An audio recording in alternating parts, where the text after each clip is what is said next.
আবার আসি যেন ফিরে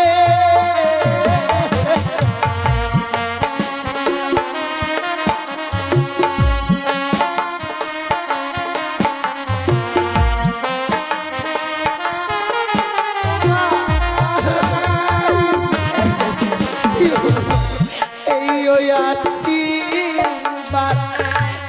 দাও বাবা মোরে আবার আসি যেন ফিরে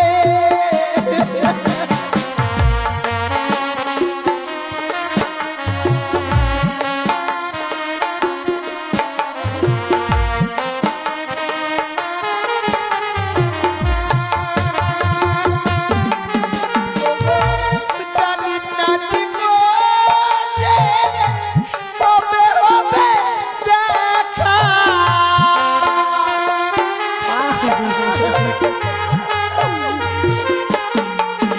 ওগো, জানি না জীবনে কবে হবে দেখা মা, বিদায় মা। কে বুঝাবে আখি জল ওগো মাতা ব্যথা ভরা আখি জল ওগো বাবা ব্যথা ভরা আখি জল ওগো বাবা, বিদায় নিল না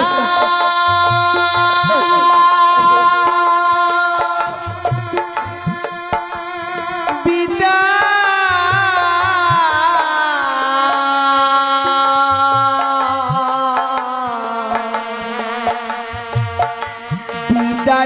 নীলা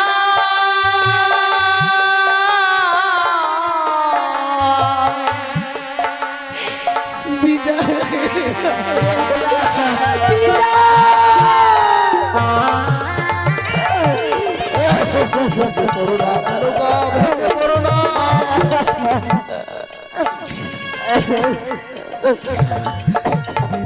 বেলায় সন্তানের জন্য যদি মা বাবা হয়ে এইভাবে যদি আমরা আমাদের নয়ন বাড়ি বর্ষণ করি, এতে যে সন্তানের জীবনে অমঙ্গল নেমে আসবে।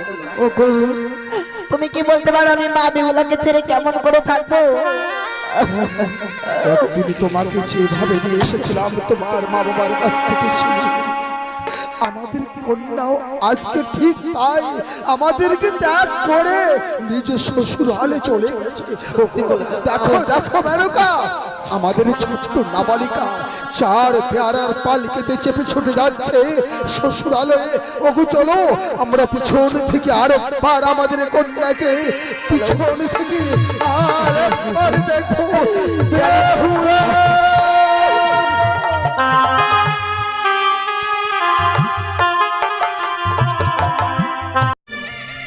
নিয়ে মানুষ করেছে, সে আজকে আমাদের কাছে হয়ে যাবে পর, আজকে আমাদেরকে পরে করে যাবে শ্বশুরালয়ে আপন স্থানে।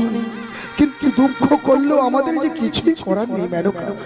ওগো তুমি সত্যিই বলেছো গো, আজ যেন মা বেহুলাকে আমরা যেন মায়ের বাঁধনে আর বিজয় রাখতে পারবো না স্বামী, আজ যেন বিদায় দিতে হবে সব। চলো গো মা বেহুলা, মা তোর যেন বিবাহ কাজ সম্পন্ন হয়েছে মা। হ্যাঁ মা, এবার যেন আমাদেরকে ছেড়ে তোকে বিদায় নিয়ে চলে যেতে হবে বেহুলা। সে কি বলছো? হ্যাঁ মা, বিবাহ কার্য সম্পন্ন হওয়ার সঙ্গে সঙ্গে তুমি সেই বিদায়ের কথা বলছো? হ্যাঁ বেহুলা, কি করে তোমার কাছ থেকে বিদায় নিয়ে যাবো বলতে পারো না? মারি এটাই যেন নারীদের ধর্ম, নিজকে পর করে পরকে আপন করে নিয়ে সংসার করতে হয় বেহুলা। কেন মা, আজ বিবাহ কার্য সম্পন্ন হয়েছে বলে এই কথা তুমি আমায় বলছো? হ্যাঁ মা, কেন বিয়ের পূর্বে তো কোনোদিনও তুমি আমায় বলনি যে বেহুলা বিবাহ হয়ে গেলে তোকে বিদায় নিয়ে চলে যেতে হবে শ্বশুরালয়ে? আজকে তুমি এই কথা বলো না মা। যদিও বিদায় শব্দটি ছোট, কিন্তু এর মধ্যে যে অনেক বড় মুহূর্ত রয়েছে। আমি যে বিদায় নিয়ে যেতে পারবো না মা। তোকে জানো আর আজকে আমরা মায়ের বাঁধনে বেঁধে রাখতে পারবো না বেহুলা। তোকে যেন আজকে বিদায় নিয়ে যেতে হবে মা। মা আজ যখন আমায় বিদায় নিয়ে চলেই যেতে হবে, এই বিদায়টা তুমি আমায় অনেক পূর্বেই দিয়ে দিতে পারতে বেহুলা। সেই দিন আমার জন্ম হয়েছিল, কেন আমার গলা টিপে মেরে ফেলে দাওনি? সেই দিনই তুমি আমায় মেরে ফেলে দিতে। আজ এই বিবাহের পরে বিদায়ের কথা আমায় শুনতে হতো না মা, সেই দিনই চির বিদায় নিয়ে চলে যেতাম আমি। অমন করে বলিস না মা, ও কথা মুখে তুলতে নেই বেহুলা। বেহুলা মারে, এই তো জাগতিক জগতের নিয়ম। নারীদের ধর্ম, নারীদের কর্ম তো এটাই, আপনকে পর করে পরকে আপন করে নিতে হয়। এতদিন মায়ের বুকের সুধা পান করে মায়ের কোলে পিঠে মানুষ হয়েছে।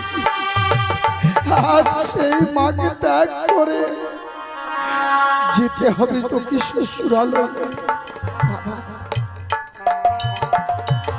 তোমরা সকলে বলছো যে আজ আমায় বিদায় নিয়ে চলে যেতে হবে, এটাই যে নারীদের ধর্ম তা আমি ভুলে গেছিলাম বাবা। তুমি কি বলতে পারো বাবা, যে মা আমায় 10 মাস 10 দিন গর্ভে ধারণ করে এই পৃথিবীর আলো দেখিয়েছে, যে মায়ের কোলে মাথা না দিলে আমার ঘুম আসে না, যে মায়ের হাতে কিছু খাবার না খেলে আমার যে পেট ভরে না, সেই মাকে ছেড়ে আমি কি করে বিদায় নিয়ে যাবো শ্বশুরালয়ে, বলতে পারো বাবা? যেতে তো হবেই রে মা। একটা কথা জানিস? হ্যাঁ বলো বাবা। কোকিল বাসায় কাকের সানা, উড়ে যাবে গোজাইলে ডানা। আজ তোর বিবাহ সম্পূর্ণ বলে শত চেষ্টা করলেও আর আমরা তোকে আগলে রাখতে পারবো না রে। তবে এই পৃথিবীর বুকে আমি ছিলাম সেই কোকিল ছাড়া যে কাকের বাসায় বড় হয়েছে।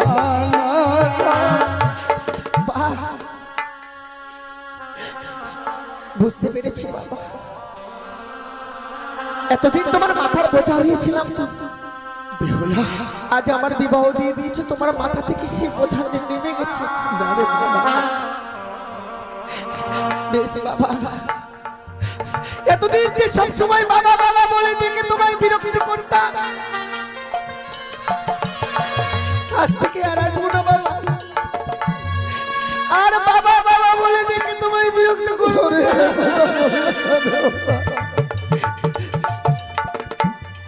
ময়না পাখির মতো সব সময় আমার সঙ্গে সঙ্গে থাকতে, বাবা বাবা বলে আমার বক্ষ মাঝে আসতে। যত চলে পুড়ে চাই না কেন, তবু ছাই চাপা আগুনের মতো আমাদের তিলে তিলে সহ্য করে থাকতে হবে রে মা। বাবা, আজ যদি পাশেই কোথাও কোনো পাহাড় পর্বত ভেঙে পড়তো বাবা, সেই পাহাড় পর্বত ভেঙে যাওয়ার আওয়াজ তোমার কর্ণ কুহুড়ে চলে আসতো, তুমি শুনতে পেতে। কিন্তু জানো বাবা, আচ্ছা না তোমাদের কাছ থেকে বিদায় নিতে গিয়ে আমার এই বুকের পাঁজরগুলো না ভেঙে যাচ্ছে। তবে কি তুমি আমার এই বুকের পাঁজরের ভাঙার কোনো আওয়াজ পাচ্ছ বাবা? মেনকা বুঝাও বুঝাও বুঝাও।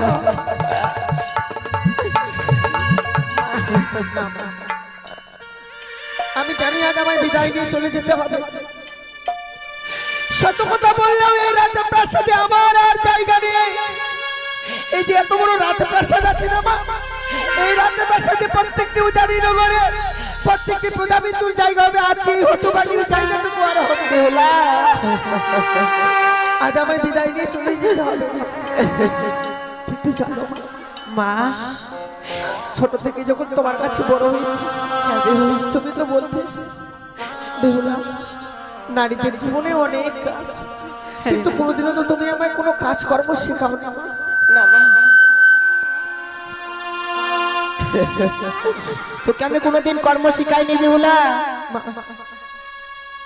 বলো না শ্বশুরালয়ে গিয়ে আমায় কি করবো?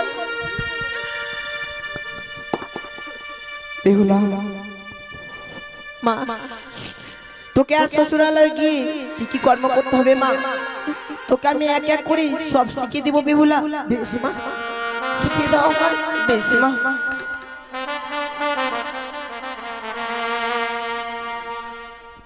ও বলি ও মা,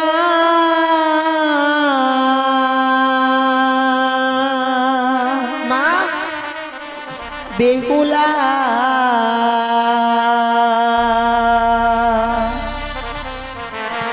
ওই না জামা তুই বানিয়া আর কুলে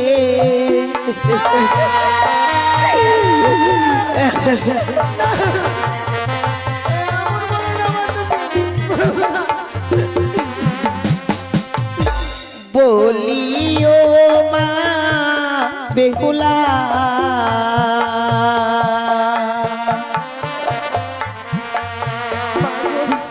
ওই না জামা তুই বানিয়ার কুলে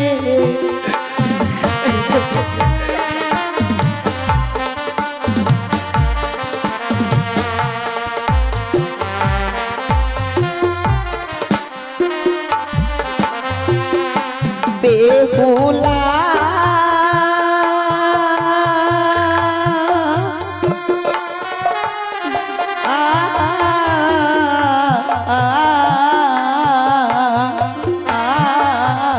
সকাল বেলায় উঠে মাগো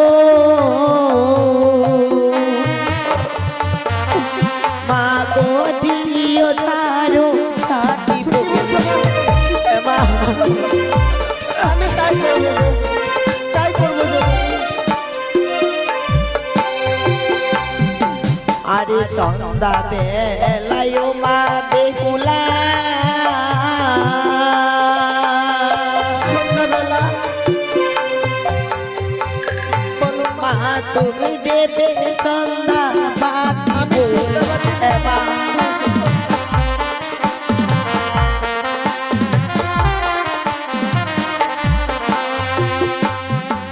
আরে শ্বশুর ভাসুর দেখলে বেহুলা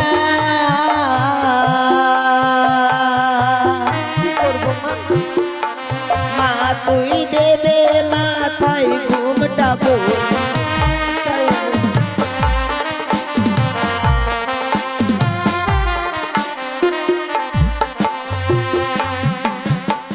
মারি তোকে জানার আমি দুটো কর্ম শিখে দিব মা, বলো সে দুটো কর্ম তুই মেনে চলবি বেহুলা।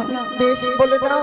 মারি যে বা নারী সন্ধ্যাবেলায় কাটে কলার পা সেই বা ঘরে মা লক্ষ্মী করে না বিরাজ, যে বা নারী সন্ধ্যাবেলায় ছাড়িয়া বা দেখিস সেই নগরে দুঃখের নাইকে কোনো শেষ বেহুলা। বেশ, আজকে দিনে যে কর্মগুলো তুমি আমায় শিখিয়ে দিয়েছো না মা, হ্যাঁ মা, এই কর্মগুলো আমি শ্বশুরালয়ে গিয়ে অক্ষরে করে পালন করবো। বেশ বেহুলা। কথায় কি বলে জানো মা? হ্যাঁ সংসার সুখী হয় রমণীর গুণে, বেহুলা। আবার সে সংসার সুখী হয় রমণীর কারণে। হ্যাঁ মা, জীবনে এমন কোনো কর্ম কাজ করবো না মা, বেশ যে কর্মের ফলে আমার জীবনে কোনো অমঙ্গল আসে। কিন্তু বলতে পারবো মারি এবার যে আমার বিদায়ের পালা, বেহুলা। আমায় যে বিদায় নিয়ে চলে যেতে হবে মা।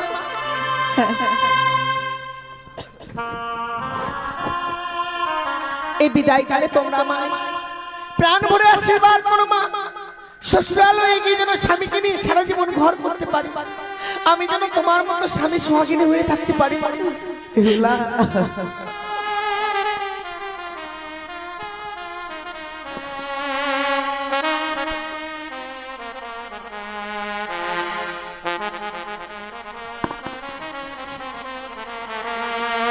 বিদায় বেহুলা জানি না জীবনে কোনোদিনও ফিরে আসতে পারবো কিনা। বলিস না মা। আজকে আমার এই বিদায় মনে হয় জীবনের শেষ বিদায়। না বেহুলা,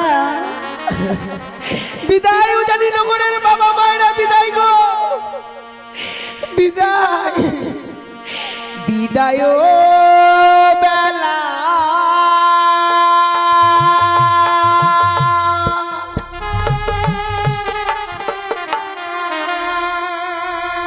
রেখে যাই গো বাবা,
আখি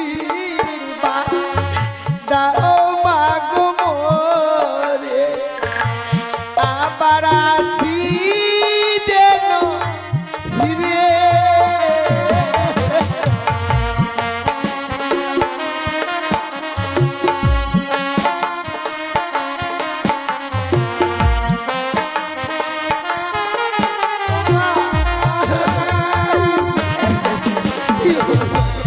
এই ওই আশীর্বাদ দাও বাবা মোরে আবার আসি যেন ফিরে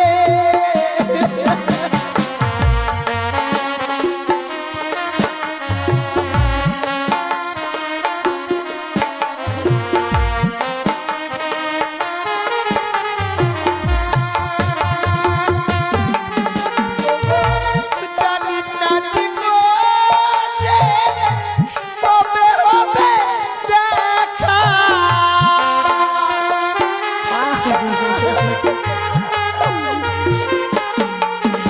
ওগো, জানি না জীবনে কবে হবে দেখা মা, বিদায় মা। কে বুঝাবে আখি জল ওগো মাতা ব্যথা ভরা আখি জল ওগো বাবা ব্যথা ভরা আখি জল ওগো বাবা, বিদায় নিল না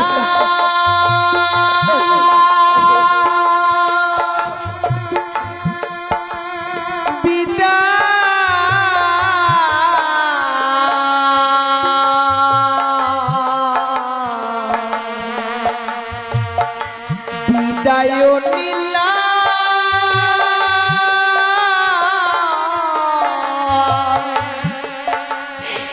বিদায়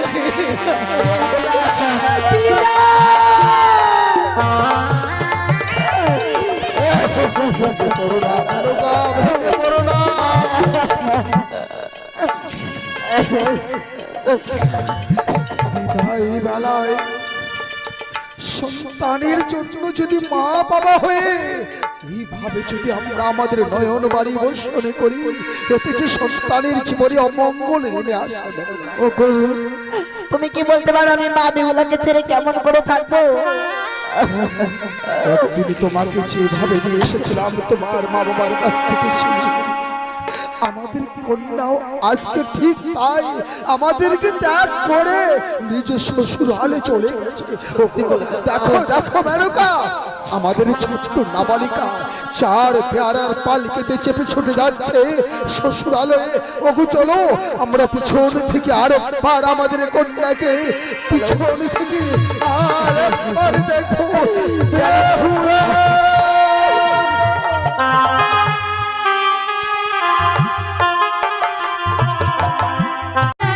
শোনো শোনো বলো ও বেহুলা বলি যে তো মারে গো বেহুলা বিশ্বকর্মায় বানাই বাসরি ঘর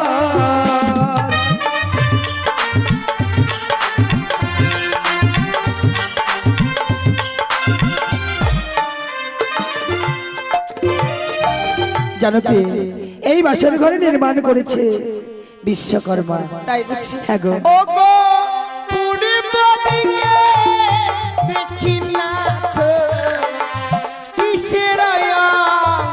অনগো প্রাণ না দেখিতে সুন্দর লাগে গো।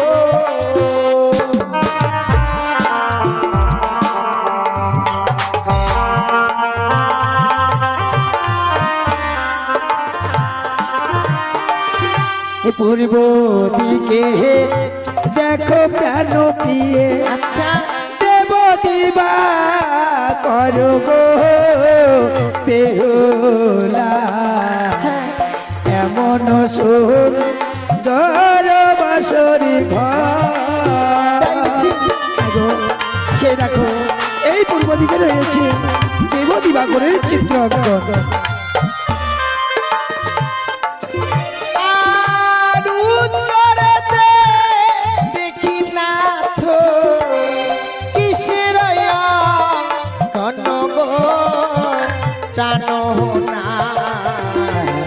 দেখিতে সুন্দর লাগে গো। তুমি এই উত্তর দিকের চিত্র চিনতে পারছো না? আমি তোমায় বলে দিচ্ছি। এই উত্তরে দেখো বেহুলা শিবের কৈলাস গো দিয়ে আমার এমন সুন্দর বাসরি ঘর।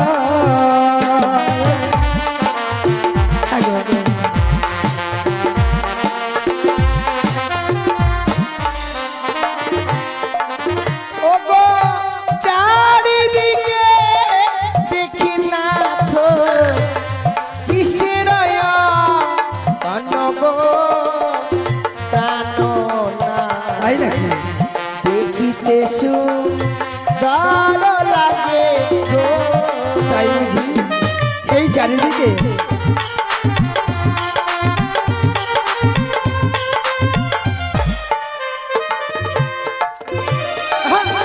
চারিদিকে দেখো বেহুলা দেবগণের অঙ্কন গো বেহুলা এমন সুন্দর বাসরি ঘর।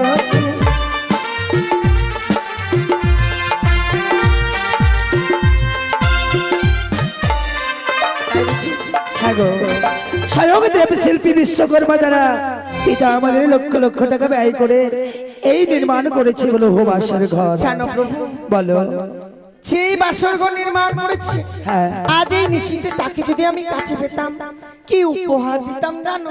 কি দিতে গো? ওগো তার যদি কাছে পেতাম দিতাম স্মৃতি মাটি গো। তাই নাকি? প্রাণ না দেখিতে সুন্দর লাগে গো।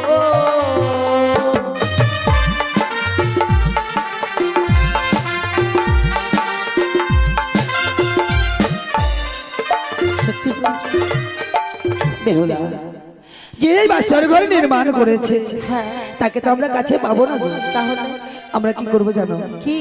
আমরা যুগলে মিলে তাদের চরণে আমরা প্রণাম জানাবো। তাই বলছি। তাই কি বলছি জানো? ওগো চলো চলো ও বেহুলা জানাবো প্রণাম গো প্রিয়ে আমার এমন সুন্দর বাসরি ঘর।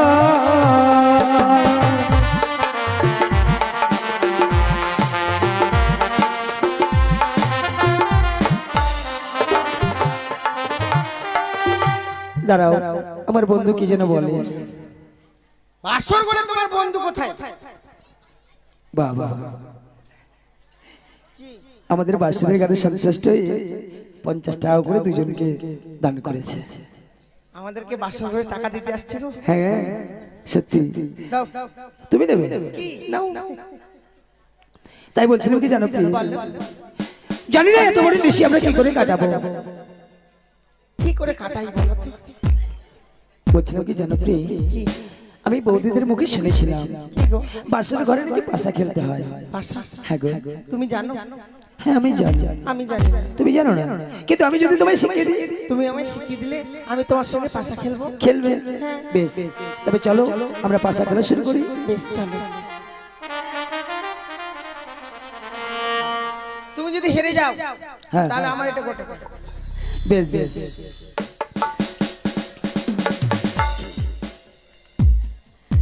ওগো খেলিব খেলিব পাশা, দাঁড়াও। খেলিব খেলিব। কি গো? হেরে গেলে আমায় কি দেবে? ও তার মানে তুমি চাইছো পাশা খেলায় পণ রাখবে? মা, পণ না রাখলে খেলার কোনো মূল্য হ্যাঁ নেই। সত্যি বলেছো, পণ না রাখলে খেলার আবার মর্যাদা থাকে না। তাহলে তাই আমি যদি তোমার কাছে পাশা খেলায় হেরে হেরে যাই, যাও। কাল যখন সূর্যোদয় হবে হ্যাঁ আমি তোমায় আবার পুনর্বার অষ্টলঙ্কারে সাজিয়ে দেবো। তাই আর তুমি যদি হেরে যাও, আমি যদি হেরে যাই হ্যাঁ। তুমি আমার কাছ থেকে যা চাইবে আমি তাই দেব। তুমি কথা দিলে। হ্যাঁ বেশ, তাহলে শুরু করি পাশা খেলা। তুমি কি নেবে? সেটাই তো বলছি। এর মাঝে রয়েছে চিট আর পট। আমি চিট নেব। তুমি চিট, তাহলে আমার পট। বেশ, তাহলে শুরু করলাম পাশা খেলা। হ্যাঁ ওগো খেলিব খেলিব পাশা, আচ্ছা ওগো এই না বাসর ঘরে।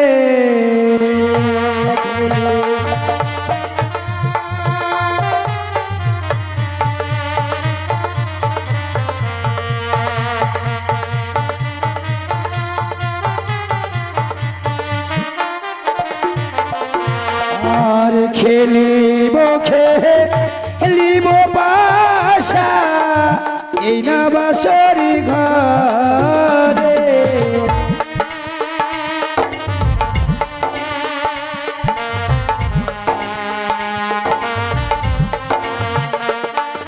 আর মনে রয়া নন্দে পাশা, খেলিব দুয়োজনে গো পাশা, খেলিব গো।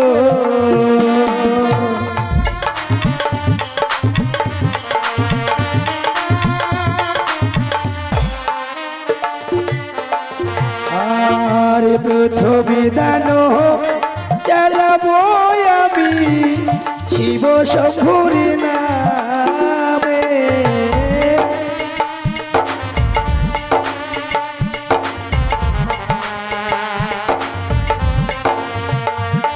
আর মনে রয়া নন্দে পাশা, খেলিব দুয়োজনে গো পাশা, খেলিব গো।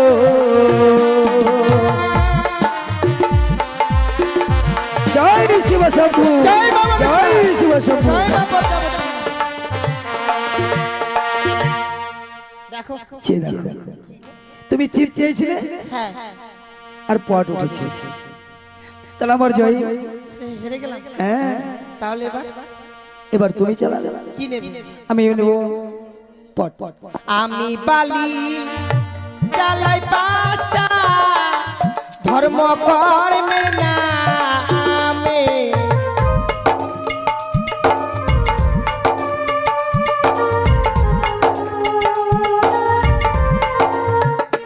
ও গো মনে রয়া নন্দে পাশা, খেলিব বাসর ঘরে পাশা, খেলিব গো।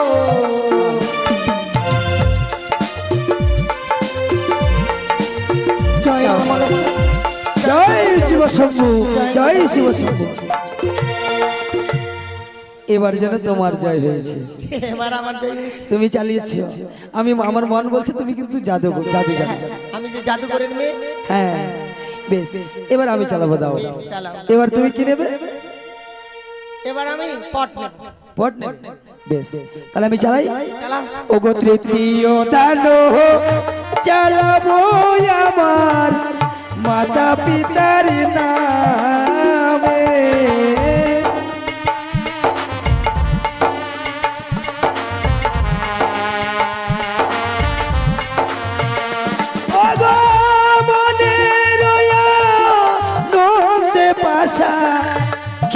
খেলবো বাসর ঘরে গো প্রিয়ে, খেলবো দুজনে। জয় মাতা পিতার জয়, জয় মাতা পিতার জয়। জয় মা মনসা, জয় মা পদ্মাবতী, জয় জয়। এবার যেন সব করি পাঠ পড়েছে। এ আর একটা কেমন উঠেছে? না না, দেখো এবার কিন্তু আমার জয় হয়েছে। ঠিক, তাই তো তুমি পাশা খেলায় আমার কাছে হেরে গেছে। ছেড়ে গেলাম গো। তাহলে আমার পাওনা আবার তুমি দাও। পাও না?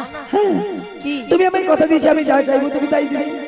সে তো বলেছি, হ্যাঁ, আমার তো দেবার মতো কিছুই নেই। কিছু নেই, কিন্তু আমি তো দেখতে পাচ্ছি তোমার কাছে আমার পাওনা রয়েছে। আমার কাছে আছে, হ্যাঁ গো। বুঝতে পেরেছি। তুমি বুঝে গেছো? আচ্ছা বলো তো কি? এই হাতটা নেবে? না না না, আমি কি গলায় হার পরবো? তাহলে কি কানে? কি আমি কি কানে দুল পরবো নাকি? তো কি? আমি কি নেবো জানো? চেয়ে দেখো প্রিয়, এই বাসার ঘরে তো কেউ নেই, শুধুমাত্র রয়েছে তুমি আর আমি। তাই তো বলছিলাম এই বাসার ঘরে তুমি আমায় একবার প্রেম আলিঙ্গন দাও। না, সে কখনো নয় প্রভু। এ কি বলছো প্রিয়? সত্যি যেন আজকে তোমার রূপ যৌবন দেখে আমি মুগ্ধ হয়ে গেছি। তুমি একবার আমায় প্রেম আলিঙ্গন দাও প্রিয়। কখনোই নয়। কিন্তু জানো প্রিয়, আমি যখন একবার প্রেমের কথা বদলে উচ্চারণ করেছি, আচ্ছা, আমি কিন্তু তোমার কাছ থেকে প্রেম আলিঙ্গন আদায় করে নেব। কখনোই দেব না। তুমি দেখবে আমি জোর করে তোমার কাছ থেকে প্রেম আলিঙ্গন আদায় করে নেব। না না না, এমন করো না প্রভু। না, এসো এসো আমার কাছে এসো। ও কথা রাখো না, রাখো না প্রিয়ে গো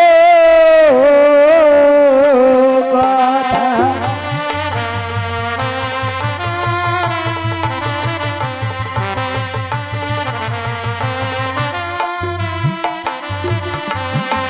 ও গো রাখো বচন আমার, আচ্ছা, তুমি সায়ের ঝিয়ারি, যেন হানিল মদন কাম সহিতে না পারি কথা। এসো।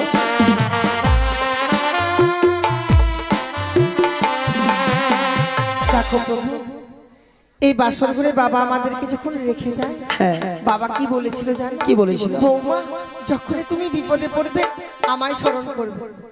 ও তুমি বাবাকে ডাকবে? ডাকবো তো। ডাকো ডাকো ডাকো, আজকে তুমি প্রাণ করে ডাকো। কিন্তু জানো তুমি এই লোহার বাসর ঘরে বদ্ধ হয়ে আছো, তুমি যতই চিৎকার করো না কেন তোমার কণ্ঠস্বর বাইরে পৌঁছাবেই না। তবুও চিৎকার করো। চিৎকার করবে, কিছুতেই আমি তোমায় আলিঙ্গন দেব দেবে না। তবে দেখো এইবার আমি তোমার কাছ থেকে প্রেম আলিঙ্গন আদায় করে নেব। এসো এসো বলছি, এসো। আমায় ছুঁয়ো না, ছুঁয়ো না না তো গো। দেখি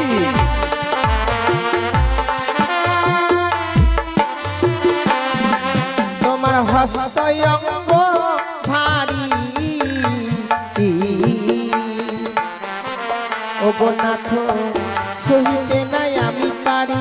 তাই বুঝি? ও গো আমি নারী অভাগিনী, সোয়াশের জালি আমার।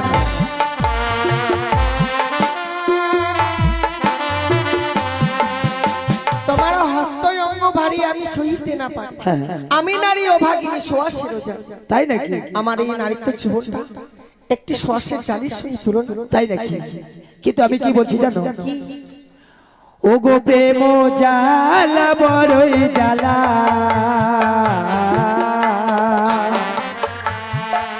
আমি সহিতে না পারি। ও গো প্রেম দিয়ে রাখো জীবন সায়ের ঝিয়ারি কথা। এসো।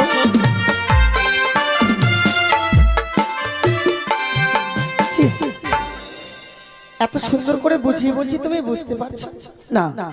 ও গো কাঁচা ডালিম খেলে না তো,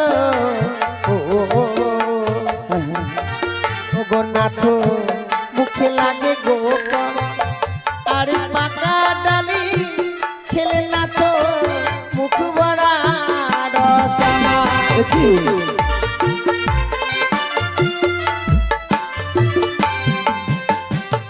ডালিম চেনো? হ্যাঁ চিনি। খেয়েছো? খেয়েছি। আমার তো মনে হয় না খেয়েছি। কেন? ডালিমটা যখন ছোট কাঁচা থাকে তখন খেতে কেমন লাগে গো? তখন দন্তে কষ লাগে, আর যখন পেকে যায় তখন তো রস হয়। তদ্রূপ আমি এখন রয়েছি। ও, আমি এতক্ষণে বুঝলাম তুমি তোমার নারীত্বকে একটি ফলের সঙ্গে তুলনা করেছো। বেশ, তুমিও যদি তোমার নারীত্বকে ফলের সঙ্গে তুলনা করে থেকে থাকো, তাহলে আমিও তোমার নারীত্বকে একটি ফলের সঙ্গে তুলনা করবো। যেমন কচি শসা খেতে প্রিয়ে,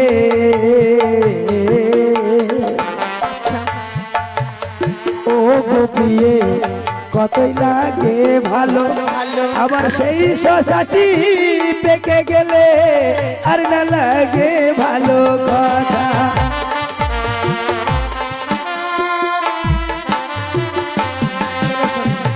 জানো তুমি যা বলছো শুধু কচি শসা খেতেই ভালো লাগে তা নয় গো, শসাটা যখন পেকে যায় কিভাবে খাই জানো? কিভাবে? চামচ। হ্যাঁ, রান্না করে খায়। হ্যাঁ, ঠিক বলেছো। তাহলে সেটাও তো ভালো তবে লাগে। তুমি জানো কি? কচি শসা যদি পেকে যায়, শসার যে একটি সুস্বাদ আছে সেটি কিন্তু শসার মধ্যে আর থাকে না। তাই বলতে বেশো না, তুমি আমায় প্রেমালিঙ্গন দাও। জানো প্রভু, বলো। এত ব্যস্ত হয়ে না, আমি কেন এই বাসর করে আলিঙ্গন দিতে চাই না জানো? কেন? ওগো যে বানালি বাসর ঘরে, ওগো নাথ গাই গোয়ালিঙ্গন, আর শাস্ত্রে প্রমাণ আছে বিধবার লক্ষণ। ও মা, বাহ, অতি চমৎকার। তোমার কাছে প্রেমালিঙ্গন চেয়েছি বলে তুমি শাস্ত্র দেখালে আমায়। কিন্তু বেহুলা, কি তোমার শাস্ত্র যদি এই বলে থাকে, বলে থাকে? আমার শাস্ত্র কি বলে জানো? ও তোমার আবার আলাদা শাস্ত্র? হ্যাঁ। কি গো? যেমন চারি প্রকার নারী প্রিয়ে, নারী প্রিয়ে সর্বশাস্ত্রে কয়, ও নারী জাতিটা এমনি প্রিয়ে, মুখে ছোট নয় কথা।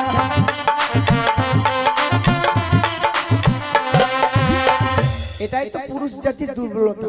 কেন? যখন অন্যায় কথাটা ঠিক বলে দিবে কিনা তখন বলবে তুমি না আমার স্ত্রী, মুখের উপরে কথা বলছো, লজ্জা করে না তোমার? সত্যি তাই। আসলে তোমায় যুক্তি দিয়ে কথাটা বলছি বলে তুমি বলছো নারী জাতিরা মুখে ছোট নয়। কেন নারী জাতিরা কি মানব জন্ম পায়নি? পেয়েছে। তাহলে কেন মুখে ছোট হবো? তবে কথাই কি বলে তুমি জানো? করবে অন্যায় আর আমি মুখে ছোট হবো? তা নয়, সতীর নারীর প্রতি জীবনের সার পুজিতে এসেছ ভবে চরণ আমার। তাই তো আমি বলছিলাম তুমি একটিবার আমায় প্রেমালিঙ্গন দাও। তোমার আমি চরণ সেবা করবো, এসো। কিন্তু তুমি যা চাইছো তা আমি দিতে পারবো দেবে না? তবে দেখো, এবার তুমি আমার হাত থেকে পার পাবে না। এবার আমি তোমার কাছ থেকে প্রেমালিঙ্গন চিৎকার করবো। চিৎকার করো। বাবাকে ডাকো। এসো, এসো। ওগো হাসতে ধরি পায়ে পড়ি, ওগো নাথ ক্ষমা করো মরে, এই নিশি প্রভাত হলে আমি যে তোমারি।